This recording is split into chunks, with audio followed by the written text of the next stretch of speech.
What's up, mga mananap? You're with the sixth woman featuring Joe, Joey, and Marga. In today's episode, we talk about our expectations for UAAP Season 87 Women's College Basketball Division. Okay, so UAAP talk. The season is about to start in a few days.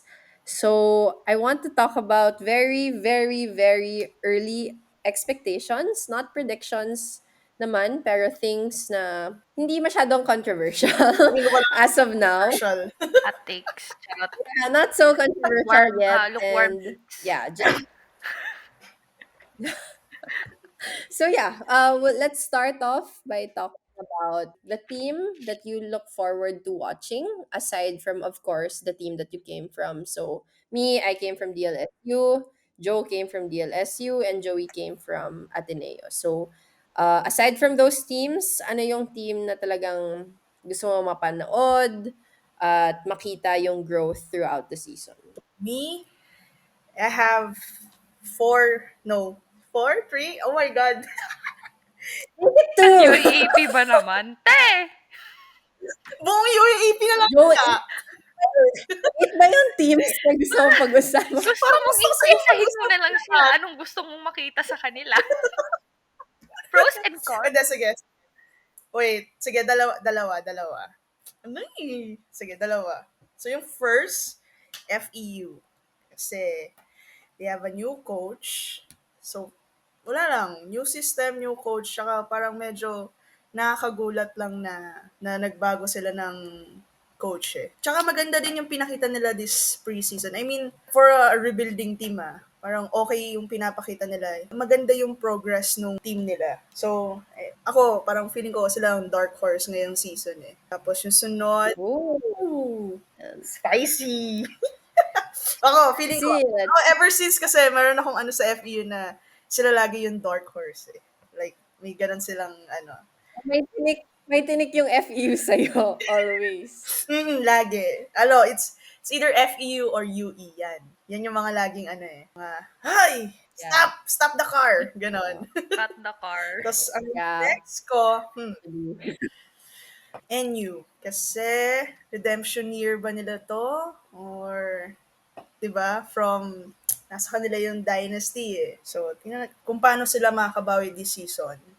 Tsaka medyo promising din yung ano nila, off-season nila. Nag-international sila. I think kahit ano, nag-third place ata sila sa Blia or ano bang name nung liga nila dun sa Taiwan. So nag-third place ata sila. Well, I think na yung mga ibang preseason nila, natalo sila sa USD. But the way na naglaro sila, parang yung mga konting lapses lang kaya ano nadali sila doon. Pero dito naman natin makikita yung lagi sa sa UAAP. Hindi naman sa hindi nagma-matter, pero yung preseason kasi parang doon mo lang gine-gauge lagi yung mga kalaban niya. So, 'di ba? So sila yung two teams na excited ako. So, let's see. Napanood mo both of these teams mismo, Yeah, di ba? yeah. So, What preseason was that? BBI, BBI? yeah, Okay. BBI and yung international game nila ng napanood ko. Tsaka yung championship game ng UST and FEU dun sa Manila Cup something. I forgot the name of the tournament. So, So, yan yung two teams mo. How about you, Joey? One or two teams that you look forward to watching. First sa akin, same kay Joe and you. Since yun nga, nung pumasok ako sa UAAP, sila na yung champion. Umalis ako ng UAAP, sila yung champion. And then also suddenly, wow, parang naano yung norm. right? Parang, they're a winning team. They're supposed to be there. Parang nasanay na yung mga tao na they're always on top. Sana And sila. biglang hindi na. So, it's like a different situation for them na they're vying for the number one spot again. And siguro, it's a challenge din dun sa mga seniors na who are about to leave after this season, how they're going to come out on top again after this season. And then my second one is UP. They're a young team. And maganda na yung napakita nila last year. They gave UST a very hard time. Parang hindi nila basta-basta lang binigay yung final slot sa kanila. So, there are a lot of exciting players and very, very capable din the whole roster to carry the team to the Final Four and eventually if Yeah. they make it to the championship. So that's for me. Mm-hmm. I think yung UP yung sumunod na nakatalo sa NU after nung Last year, yeah, after nung winning streak yeah, na na-end, no? uh, Sila yung I think first round nangyari yun? sila yung first loss. Yeah, nung season, nung last season ng ano, sila. Yeah, buti naka-live stream yung game. So, napanood ko siya. Tandaan ko, sa Baguio pa ako, nanonood ako noon. Tapos, napa-story ako. I was talking to Jack also, ina-update ko siya kasi hindi niya ma-access yung live stream from the country. Kalimutan ko kung anong country siya noon eh. Pero ina-update ko siya play by play na ito yung nangyayari sa NU saka sa UP game. Kaya malaking help nga yung mga live Yeah. stream kasi kahit papaano, 'di ba? At least napanood. So yeah, agree ako sa mga nasabi niya din kanina. So yung teams na I look forward to watching. So first, same kami ni Joe, FEU. So new system, new leadership, new coach, and a lot of new players. So I want to see what kind of tenacity FEU will bring this season. Siyempre, maraming mga unexpected things that we can actually expect from them. Hopefully also, um, maganda din maging takbo nila this season. And also, for my second team, I would say UST Mm, is a team that I look forward to watching kasi sila yung nasa taas ngayon, defending champions. I want to be able to see kung paano nila masusustain yung high that they got after a great season that they had. I want to see also the adjustments with their players. I want to see how they've grown in terms of their skills, also system wise. Kasi yung system nila, it's still there. Core players are still there. Si Tantoy Ferrer and Nikki Villasin, sila yung mga nawala na seniors. So I want to see how the other bigs and other guards will step up to fill such big roles na mga iniwan ng dalawang yon. Also, wala. I just want to see if they'll able to make their own kind of yeah, dynasty or they'll be able to sustain that, 'di ba? yeah. Actually, Kasi itong preseason ata halos lahat nakuha nila eh, ng sinalihan nila. Except lang dun sa yeah. nagpa-default sila na Mm, championship yeah. against DLSU. I think Yeah. yun lang. So, Pero same all of it, nakuha ata nila, alam ko eh. And same yung ano core. pa, Yeah. yung 3x3 nila na nag-back-to-back. Oh, yeah. So, tingnan natin. Actually, nasa list ko Yeah. siya. Sinasabi nyo, bawal apat. Kasi apat talaga yung akin. Kasama sila doon. Swapang mo kasi kung Pwede apat din yung hala ginawa naman. mong 8 yung sa'yo. Actually, pwedeng 8. Kung gusto mo. Oh, sige, shut up muna ako. Well, yeah, Yeah. kaya hindi So, ko na yun. din sila Yun yung sinali. cutie. Kasi parang ang lakas nila, parang girl, yung salita lang Diba? is, ano pa bang mapapakita nyo this year? Na parang, are you Yeah. gonna sweep or something? Are you gonna raise the bar from, kasi ang lakas nyo na. Even higher. Magagawa ba nila yung Yeah. nagawa ng Pero, NU, yung ganun level? yeah, because NU set the standard really high. Like, the bar is super Girl, high. friend pa kasi, um, 5 yung years? progress nila, nakastack sila, di ba? Yeah, saka yung games kasi ng UST yung halos din na na-cover ko Mhm. last year. So, parang may certain players talaga na from first round struggling, pero pagdating ng second round biglang very big And factors tapos paangat na paangat hanggang finals game. Kaya parang gusto ko makita kung may ganong kind of setup ulit sila na, uy, itong player pala na to, nagpapakilala, yung ganong thing. So, not just naman with UST, but like all of them. Pero yun yung top two teams aside from, of course, ikaw Lasal. yung kalaban, no? Na, Maiinis ka sa mga ganun. Parang wala namang yeah, kung kalaban mo yun, parang, ginagawa to ah. stop! Wala to sa scouting report. Give us a break. Where'd you come from? Yeah, yung ganon. Yeah. So, tapos na tayo sa two teams. Let's talk about maybe at least two players that you look forward to watching. It can be old players or new players. So, we can start with you again, Joe. Ito na naman ako, swapang na naman ako. For players ka na naman. O Sabihin baka mo na buong kung ano roster yung naman ng players UAAP mo. yung pag-uusapan mo. Sabi ko na line. Hindi, sige. Well, na ano ko naman na mas marami akong masasabi dun sa dalawang player na yun. Nasa isang team lang sila eh. So, unahin ko na yung mas bata. Si Shelo Pagdulang. What's her last name? Forgot her last name. Okay, i-X ko na siya sa list ko. Kasi sinabi mo na eh. Sige, go. Gagatungan na lang namin yung Kasi, mga sasabihin. actually, naririnig-rinig ko na yung name niya before. Nung ano pala, nung high school, kasi nanood ako ng live ng 3x3 noon. I think championship game nila yun versus UST. Parang grabe. Grabe siya. Like, wala akong masabi sa kanya. So, ang inaano ko kasi doon is paano siya maglalaro sa college level. Kasi, syempre, laging gano'n naman eh, di ba? Iba yung high school pagdating Yeah. sa college. Ang Mhm. problema, nung nakita ko siya maglaro, nung nasa college na siya. Nung mga college level na yung mga nakakalaban nila.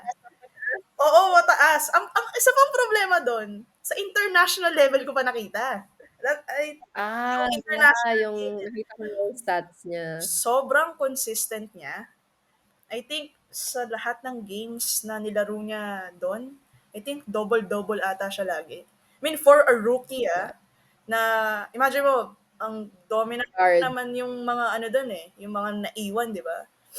Pero for a Yeah. rookie na ganun, parang grabe, as in, grabe. So, tingnan natin itong UAP kung paano siya maglalaro ngayon. Second player, Sabagay. si Clarin. Kasi gusto kong malaman kung Erin. Joke lang. it's Mapapagalitan na naman ako kasi not kinakorek ko right, it's kayo. Clarin, right? Clarin. Clarin again. Clarin. Clarin, yan. Si Camille na lang, si Clarin. Cici Yeah. na lang, para hindi mahirap. Sis- Cici na lang. Oo nga. Pero Para hindi mahirap, si si... Cici na lang. Diyos ko naman. Kasi sinulat ko, sa notes ko, yun yung nakalagay eh. So, si Cici, wala lang. Parang excited lang ako sa kanya kasi, I mean, nung nakakalaban natin siya before, parang sobrang competitive niya, di ba? Paano yun na nawala sa kanya yung, parang yung trono, parang ganyan. And I think, nandun din ako nung ikaw ang di ba? Parang, ikaw ang, what do you call that? Yung, nag, sla. Yeah, ikaw yung nagko-cover Ano? nung time na yun. So, sorry. So, ikaw nag-cover nun. Tapos parang nakita ko yung, parang, hindi ako yung nandun sa loob, hindi ako naglalaro, hindi ko siya teammate. Pero yung time na yon nung natalo sila, sobrang naramdaman ko yung parang natalo kami. Parang, No paano nangyari to? games. Parang ganun. So, kaya sobrang excited ako sa kanya makita siya. And I think sobrang laking nakatulong sa kanya yung international experience nila nitong Gilas. Yeah. Yun yung nakalimutan ko sabihin kanina dun sa NU. Parang lahat yung core players nila, I think they play Halos sa gila. sa Yeah. 3x3 ng Gilas. So, yun yung sobrang laki, I think sobrang laki ng pinagbago ng laro niya. Itong Mhm. ang mga previous games. Yeah, and to add, like, I don't know if you've seen her recently, pero she's really fit. Yeah, I mean, actually, built yeah, yung build niya. niya, iba yung build niya compared the previous years na naglalaro siya. Makikita nyo din, like, if you follow her on social media, she's super sipag mag-workout, mag-training, skills training, or 5-on-5 training, 3-on-3 training, lahat, complete package. Saka, I also saw, like, highlights from 3-on-3. Yung how she reads the ball screen, Yeah. maganda yung reads niya palagi and may ability siya, kung parang pulido yung ability niya to pass sa big guy. Kumbaga, I mean, if you're a big guard, laking privilege na yun. What more, if shooter ka, if nakakapasa ka sa big guy, or nakaka-kick out ka sa kabilang shooter, kumbaga, ang dami niyang madadala ngayon. Ang dami niyang nadala last season. Tama. Mas marami pa siyang added Mm. weapons this coming season. So, agree ako. Agree. Paano Agree ako sa mga paanong sinabi. adjustments ang gagawin sa kanya ng mga teams, especially now? Kasi 'di ba usually parang dati Yeah. mas gusto mo siyang drive kaysa shoot, 'di ba? So ayun. Ngayon, wala. Oh, She has pull up, she has lay up, she sobrang has that pass to drop pass. pero yun, ako feeling ko sobrang laki ng improvement na ni Cici, as in. So kayo, sino sa inyo? Sorry Margs, tanggal ko si Shelo sa iyo. Tanggal si Chelo sa akin, naagawan ako eh. Ano, Joey? Ako mauna, ikaw Sige, mauna. ako na lang para same na lang yung bahala ka na diyan. Same Ah, Feeling ko sige, lang naman sige. yung lang. mga nasa listahan ko Yung, wala sa'yo. okay. So, Sana. the first one for me is Rhea Ong from FEU. Mm, So, yeah. she is from Davao, so medyo bias ako kaya nilagay ko siya. Kaya nilagay ko siya kasi bias ako. Kasi nakasama ko din siya mag-training. So, alam ko yung work ethic niya, masipag, tsaka kumbaga para siyang sponge kung magsabi ka ng advice sa kanya, she really takes it to heart. So, nakikita ko naman na lumalabas sa game yung pagkasipag niya din. So, I'm excited na makitang mag-develop more yung skills niya in terms of shot making, defense, I guess, and also how she's going to step into that leader role na kasi I think third year na siya ngayon sa FEU. So, quiet kasi siya as a person. So, for me, if pag senior ka, you need to kind of level up yung throw away the shy Joe side can relate. at, Kailangan marami speak kang up. nasasabi. Ganyan. Speak up. Yeah. So, yun. Gusto ko yun makita from her na to become more assertive uh, coming into this season and lead her team. Sana makapasok din sila sa Final Four. And my second one is Kent Pastrana from UST. Third year niya na din ngayon, no? Technically, third year niya maglaro. Actually, third game. Third Papasok na player. din sa Yep. senior. So last year offensively, grabe, parang lahat ng type ng shots kaya niyang gawin. Like if they needed to score, she's Mhm. there. Pero may mga seniors na ding nawala from last year. So paano mo iti-take yung offensive load mo at the same time also yung parang i-gel mo yung team mo as an incoming senior sa team.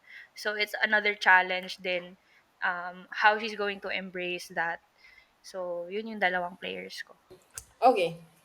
So, yung two players ko, para maiba, kasi nagawan ako ng isa. Swapan. De, from NU also. Biased ako kasi same yung name. Wait lang. Nasa listahan ko din siya. Pero sabi nyo kasi bawal akong maging swapang. Oo, bawal Oh, kami maging swapang. Wala na akong masabi. Te, sorry na. Agawan ka. So, okay. Anyway, topic ko naman to. Biased din ako, pero for a different and walang kwentang reason kasi same kami ng name. So, si Marga Villanueva, yung sa akin, kasabayan ni Cello. Yeah. Hindi siya sobrang matunog right now like Cello, pero I was able to watch a few of her games when she was in high school, also her highlights. Wala, matalino siyang player. She's really, really brave. Saka, may time na nag-coaching stint kami ni Mika Cacho as for fun. Hindi naman super serious talaga. Pero may knowing na play for her. And she was able, actually, parang hindi nga diretso sa kanya. Pero, yung first option kasi parang na-wipe out Yeah. nung All-Star game na yon. And she made a way to make it work. So, kumbaga yung drawing na play hindi nag-work. Gumawa siya. Her ability to have that in-game adjustment para makascore, kasi kailangan makascore, she was able to do that. So, aside from that, she also plays defense. She's quick. I think her brain is also as quick as her feet. So she's a player that I look forward to watching, and I wish she went to LaSalle. That's how much I wanted her to go to LaSalle. But yeah, she's one of the players I look forward to watching, and I hope I get to say a lot of good things about her during the games. Next, the second player would be Christy Barikit from UP. Mm, Big guy. yeah. So, siya yung big guy na may shooting. And natatandaan ko pa, nakalaban ko siya. May time na parang tinatry ko siya postehan pero hindi siya gumagalaw. So, mahirap.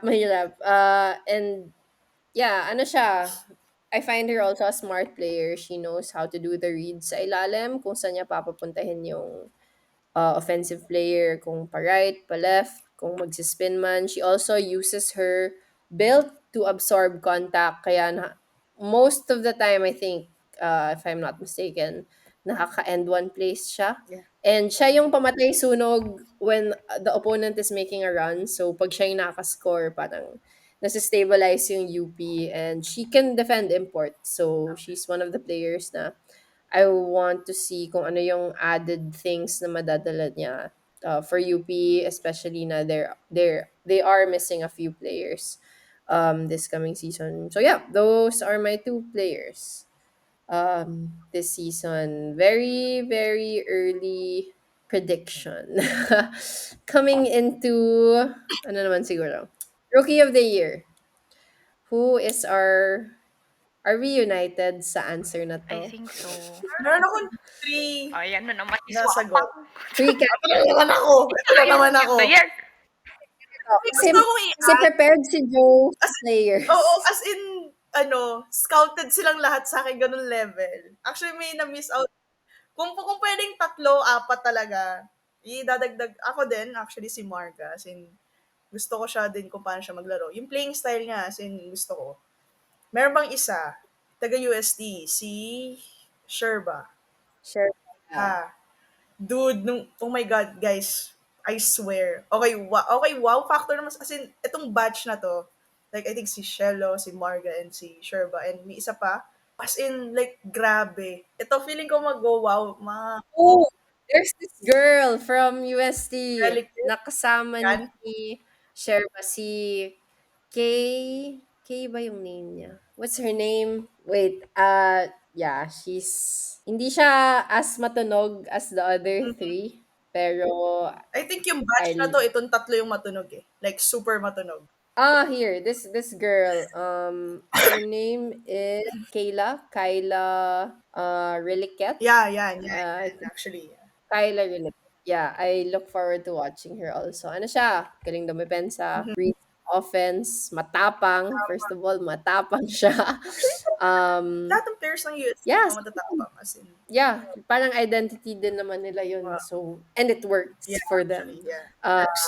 Tapos naman, kahit sa high school, one of the dominant teams sila. So, yeah, yung duo din eh. Kumbaga, kung may duo sa NU, may Pero din duo ito, din sa... tama. Tama. Yeah, sakto lang yun. So, total, very early predictions naman.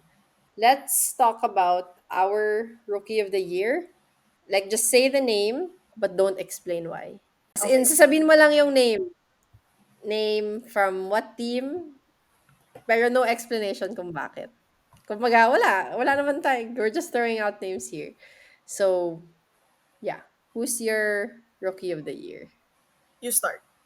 Ako, feel ko, kasi kailangan ma-consider stats, wins. Mm-hmm. I'm gonna go with Cello, Rookie of the Year. Ikaw, Joe. Same.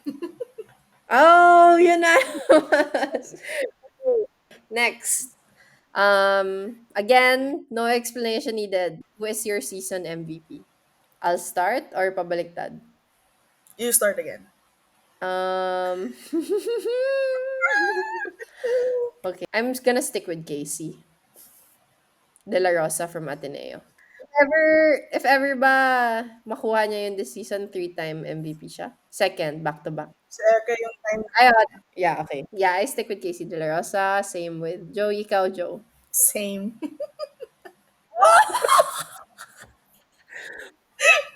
Cool. Okay. Very psyched. Okay, let's do. The connection is Let, connecting. yeah, it is. Ang dami pang predictions na ang dami pang pwede mangyari, 'di ba? Very, very early this season. So, we're just very happy and excited. For me, UAAP is the best season It's the time of the year. again. Yes. It's that time of year. So aside from the Vermonts, that Jose Marie Chan meme, 'di ba? I'm super excited na UAAP is about to start. Tsaka Joey, bumalik ka na ng Manila para makanood tayo ng games live. Magkagulo lahat. Yeah. And sa mga di nakakaalam, before pa naggawa-gawa ng content si Joey ng mga Mhm. bloopers, she started by bringing a mic in the games. I think, yun ba yung sa I don't know kung saan nag-start yun. Mowa.